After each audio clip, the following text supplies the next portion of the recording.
মানে ভাবা যায় মানুষের মধ্যে কিন্তু নানান প্রশ্ন তৈরি হচ্ছে, কারণ এই ইন্টারিম সরকারের বিভিন্ন অ্যাক্টিভিটিজের প্রতি মানুষের যখন আস্থার জায়গাটা অনাস্থায় পরিণত হচ্ছে, তখনই চাঞ্চল্যকর একটা অবস্থান সামনে আসছে যে আমাদের সেনাবাহিনীর একজন কর্মকর্তা, একজন মেজর এবং তার স্ত্রী পুলিশের একজন ঊর্ধ্বতন কর্মকর্তা, দুজন জামাই বউ মিলে আওয়ামী লীগের 400 থেকে কেউ কেউ বলছেন 2000 মানে কমান্ডো ট্রেনিং দিচ্ছেন এই ইউনূস সরকারকে উৎখাত করার জন্য। এটা কি আসলে আদৌ সম্ভব?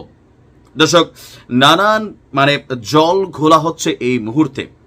সেনাবাহিনীর অনেক অফিসারদের বিরুদ্ধে নানান সময় বিভিন্ন জায়গা থেকে বিভিন্ন বক্তব্য থাকলেও গেল কয়েকদিন আগে আওয়ামী লীগের একটা গোপন বৈঠক চলছিল, এমন তথ্যের ভিত্তিতে 22 জনকে গ্রেপ্তার করেছিল আইন শৃঙ্খলা রক্ষাকারী বাহিনী বা আমাদের গোয়েন্দা পুলিশ সম্ভবত। তো সেইখানে 2 জন ব্যক্তি যারা আটককৃতদের মধ্যে ছিলেন, একজনের নাম হচ্ছে সোহেল রানা আর একজনের নাম হচ্ছে শম্পা।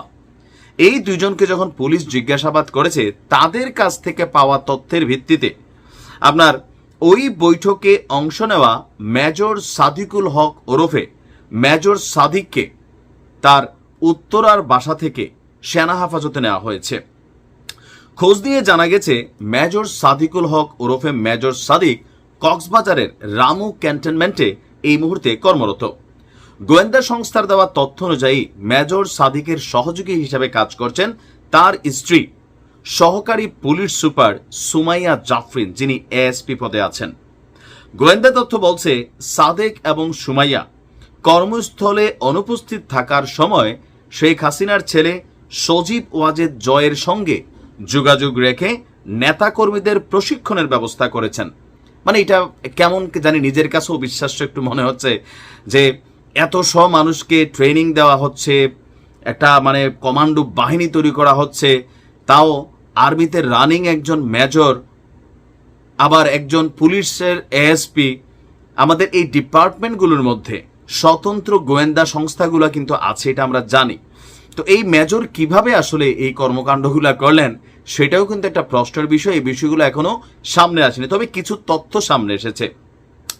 ইউনূস সরকার উৎখাতের এই পরিকল্পনাটি আপনার কলকাতায় বসে সার্বিক তত্ত্বাবধান করছেন সাবেক স্বরাষ্ট্রমন্ত্রী কামাল।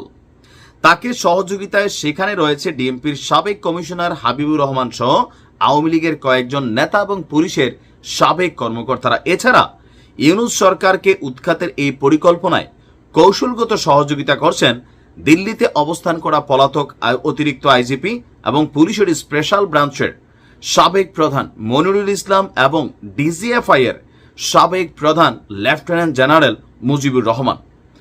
আজকে আমাদের সেনাবাহিনীর আইএসপিআর থেকে এক বিজ্ঞপ্তিতে বলা হয়েছে, রাজনৈতিক সংশ্লিষ্টতা সংক্রান্ত অভিযোগে সেনা হেফাজতে নেওয়া সেনা কর্মকর্তার বিষয়ে তদন্তে আদালত গঠন করা হয়েছে।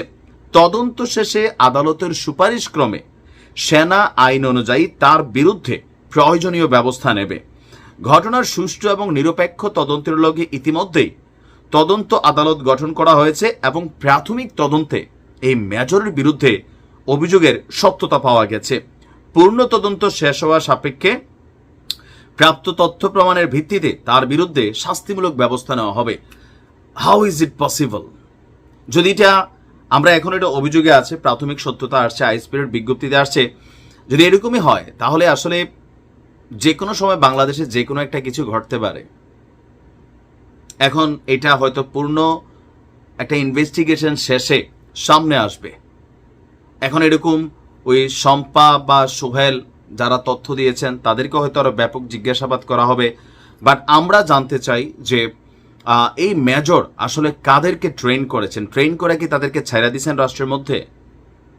যে 400 জনের বক্তব্য আসছে বিভিন্ন জায়গা থেকে যে তাদেরকে টোকেনও দেওয়া হয়েছে 2 দিন আগেও ট্রেন করার জন্য, তাদেরকে মেশিনারিজটা সাপ্লাই কে দিচ্ছে, এগুলো সম্পর্কে একটু তথ্যপাত্য নেওয়া দরকার। কেউ কেউ বলছেন যে এগুলা সব হচ্ছে যে বর্তমান রাজনৈতিক পরিস্থিতি যে ঝড় উঠছে সব দিক থেকে, এগুলোকে সামাল দেওয়ার জন্য এই বিষয়টা সামনে আনা হয়েছে যেন কয়েকদিন আলোচনার মধ্যে এটা জায়গা পায়।